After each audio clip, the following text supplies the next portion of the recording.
দিদি কি করছো? এই যে এসি তলায় বসে বসে হাওয়া খাচ্ছি।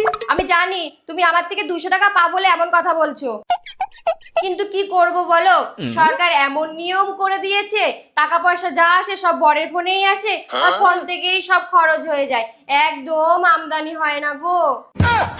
ঠিক আছে, কেন এসেছো সেটা বলো। এমনি একটু গল্প করতে এলাম। কি রান্না করছো গো? আজকে ডাল আর মাংস করেছি গো। তুমি? আলুর তরকারি আর ভাত। তোমার দেওরের আবার কড়া কথা, বাচ্চারা যা খেতে চাইবে তাই রান্না করতে হবে। এই শোনো, তুমি আবার টুম্পা বৌদিকে গিয়ে বলে দিও না যে আমি কি রান্না করেছি, তাহলে উনি আবার বাটি হাতে নিয়ে চলে আসবে। ভালো কিছু রান্না করলেই বাটি হাতে নিয়ে চলে আসে, এটা ঠিক বলো দিদি?